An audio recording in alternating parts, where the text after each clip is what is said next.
मौसम भला किसे पसंद नहीं होते। बचपन से ही हमें बारिश का मौसम बहुत पसंद है। बारिश में नाचना खेलना हमें बहुत ज्यादा पसंद है। और सोचो एक ऐसा बारिश आए जो पूरा शहर तबाह कर दे, ऐसी सर्दी आए कि पूरा शहर जमा दे, हर आदमी फ्रीज हो जाए, ऐसी भीषण गर्मी हो कि पूरा महासागर उबाल दे। ऐसी ही डरावनी दुनिया होती है जियो स्टॉर्म की मूवी की। कहानी शुरू होती है फ्लैशबैक से, जहाँ हमें एक छोटी बच्ची बता रही होती है कि एक समय था जब हमारा मौसम पागल हो गया था। कहीं गर्मी इतनी बड़ी थी कि इंसान का निकलना मुश्किल हो गया था, कहीं इतनी बारिश हुई कि पूरा शहर डूब गया। अब हालात काबू से बाहर हो गए तो दुनिया के बड़े बड़े देशों ने मिलकर एक प्लान बनाया। उन्होंने बनाया डच बॉय, एक विशाल सैटेलाइट नेटवर्क जो धरती के चारों तरफ घूमती है और मौसम को कंट्रोल करती है। इस मिशन को लीड कर रहे हैं जैक लॉसन। जैक लॉसन कोई नॉर्मल इंजीनियर नहीं, ये बंदा जीनियस है, लेकिन उतना ही जिद्दी भी। ये बस अपनी मर्जी की करता है। अगर इसे गुस्सा आ गया तो बड़े बड़े नेताओं की भी क्लास लगा दे। हम देखते हैं कि डच बॉय सिस्टम काम कर रहा है, एक गाँव को बर्फीले तूफान से बचा लेता है। सब खुश होते हैं, लेकिन खुशी ज्यादा दिन नहीं टिकती। यहाँ जो सीन कट होता है अफगानिस्तान के एक रेगिस्तान से। वो मरुस्थल जो हमेशा गर्मी से जाना जाता था, आज वही तापमान -62 डिग्री चला जाता है। पूरा गांव, इंसान और जानवर सब कुछ बर्फ में बदल जाता है। इंटरनेशनल सेंट्रल गवर्नमेंट के पास ये खबर पहुंचती है और वो सब हक्के बक्के रह जाते हैं। सभी लोगों के मन में एक ही सवाल है, क्या डच बॉय खराब हो रहा है? यहाँ एंट्री होती है जैक के छोटे भाई की, मैक्स लॉसन की। मैक्स अपने बड़े भाई जैक से एक मीटिंग के लिए मिलने जाता है और उसे एक बुरी खबर देता है कि उसे डच बॉय प्रोजेक्ट से हटा दिया गया है। यानी वो प्रोजेक्ट जिसे जैक ने ही बनाया, उसे उसी के प्रोजेक्ट से हटा दिया गया है। मैक्स बताता है कि अब सिस्टम की जिम्मेदारी इंटरनेशनल टीम के पास है और जैक को छुट्टी पर जाना चाहिए। जैक नाराज होकर निकल जाता है, उसे बहुत बुरा लगता है। इसके बाद हमें 2022 यानी 3 साल बाद का सीन दिखाया जाता है। डच बॉय फिर से गड़बड़ी कर रहा है। हांगकांग में अचानक धरती का तापमान 100 डिग्री सेल्सियस तक चला जाता है और पूरे शहर में गैस पाइपें फटने लगती है। बड़ी तबाही मचती है। हम देखते हैं कि चैंग नाम का एक इंजीनियर जो मुश्किल से अपनी जान बचाता है, वो मैक्स से कहता है ये कोई टेक्निकल फॉल्ट नहीं, ये किसी ने जानबूझकर किया है। अब मैक्स मजबूरी में अपने भाई जैक के पास जाता है और कहता है मुझे तुम्हारी मदद चाहिए। पहले तो जैक मना करता है, लेकिन जब उसे पता चलता है कि किसी ने डच बॉय के साथ छेड़छाड़ की है तो वो मान जाता है। जैक जल्दी से इंटरनेशनल स्पेस स्टेशन की फ्लाइट पकड़ता है। यहाँ हम देखते हैं कि विशाल सैटेलाइट सिस्टम, सैकड़ों मॉड्यूल और अलग अलग देशों के साइंटिस्ट इसी को ठीक करने में लगे हैं। लेकिन जैसे ही जैक वहाँ पहुँचता है, हमें एहसास होता है कि यहाँ कुछ सही नहीं, कोई ना कोई सिस्टम को बर्बाद करने में लगा है। जैक एक सैटेलाइट से एक बॉक्स निकालता है। वो दरअसल उस अफगानिस्तान वाले सैटेलाइट का है जिसमें गड़बड़ी हुई थी। जैक इसे टेस्ट करने वाला ही था कि धम सा आवाज करता है। सिस्टम में एक छोटा सा विस्फोट होता है और इसका असिस्टेंट स्पेस में उड़ जाता है और वहीं उसकी दम तोड़कर मौत हो जाती है। बाकी के क्रू मेंबर्स इसे सिर्फ दुर्भाग्यपूर्ण हादसा बताता है, लेकिन जैक के दिमाग में शक का तूफान चल रहा होता है। जैक उस ब्लैक बॉक्स को अपने लैब में ले जाकर चुपके से चेक करता है। वो देखता है कि डेटा में कुछ फाइल्स गायब है, कोई उन्हें डिलीट कर रहा है और ये कोई टेक्निकल गड़बड़ी नहीं, ये हैकिंग है। जैक अपने भाई मैक्स को ये मैसेज भेजता है, ये कोई सिस्टम बग नहीं, कोई इंसान जानबूझकर ऐसा कर रहा है। इधर धरती पर मैक्स व्हाइट हाउस में काम कर रहा है।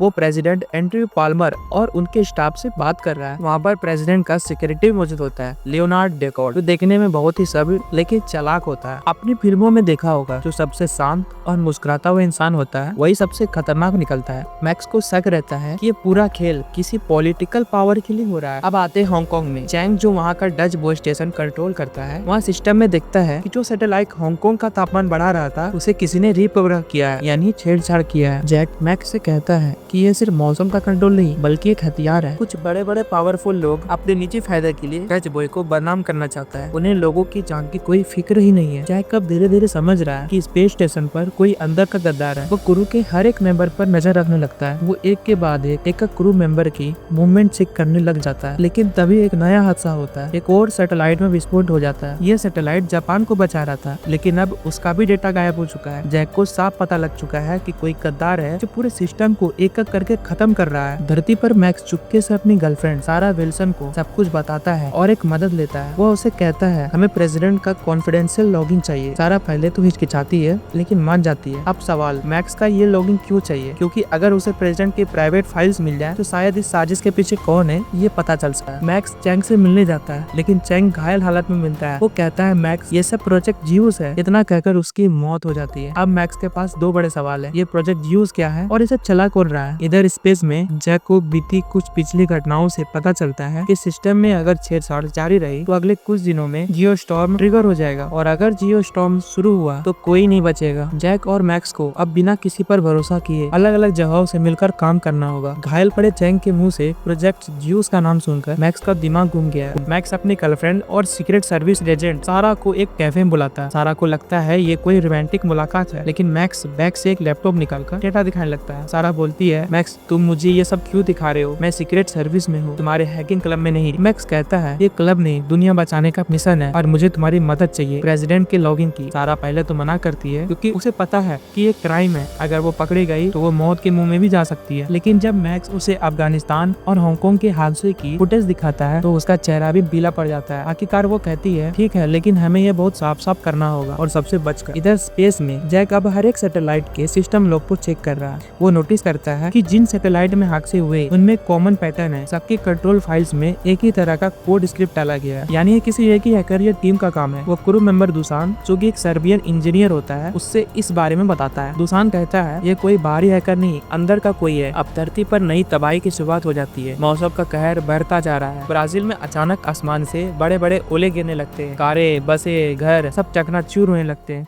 रूस में पूरा शहर बिजली गिरने से जल उठता है और भारत के मुंबई में इतनी तेज लहरें आती है कि पूरे मरीना ड्राइव को बहा ले जाती है। सारा की मदद से मैक्स व्हाइट हाउस के सर्वर में लॉगिन करता है। वो पाता है कि प्रोजेक्ट यूज असल में एक वेदर वेपन प्रोटोकॉल है। अगर इसे एक्टिवेट किया जाए तो डच बॉय किसी भी देश के मौसम को टारगेट करके तबाह कर सकता है। मैक्स के हाथ एक शॉकिंग फाइल लगती है। उसमें लिखा होता है, target Tokyo, Madrid, Dubai, next Orlando, New York, यानी अगला अटैक अमेरिका में होने वाला है। जैक सैटेलाइट मॉड्यूल में चेकअप कर रहा होता है कि अचानक रिमोट सिस्टम एक्टिव हो जाता है और मॉड्यूल के दरवाजे लॉक हो जाते हैं। टेम्परेचर तेजी से गिरने लगता है, सीधा -80 डिग्री। जैक रेडियो पर चिल्लाता है, कोई मुझे बाहर निकालो, कोई मुझे बाहर निकालो। दुसान और बाकी क्रू मेंबर मिलकर इसे बाहर निकालते हैं, लेकिन अब जैक का शक पक्का है, ये कोई छोटा मोटा हैकर नहीं। वो एक डिनर में जाता है जहाँ प्रेसिडेंट और सारे टॉप ऑफिसर्स मौजूद होते हैं। डेकार्ड, यानी वही वो स्माइल करने वाला सेक्रेटरी, उसे घूरता है और मैक्स के कार में कहता है, कभी कभी थोड़ी सी तबाही बड़ी पावर ला सकती है। ये सुनते ही मैक्स तो समझ गया, ये बंदा ही मीठा जहर है। जैक एक डेटा ट्रेस करता है और बताता है कि हैकिंग कमांड सीधे स्पेस स्टेशन के अंदर से भेजे जा रहे हैं। अब काउंटडाउन शुरू होता है। यू स्टॉप ट्रिगर होने में सिर्फ 2 दिन बचे हैं और ऊपर नीचे दोनों जगह खेल तेज हो रहा है। अब न्यूज आने भी स्टार्ट हो चुकी है। टोक्यो में सुनामी जैसी लहरें जो पूरे मेट्रो स्टेशन को निगल रही है।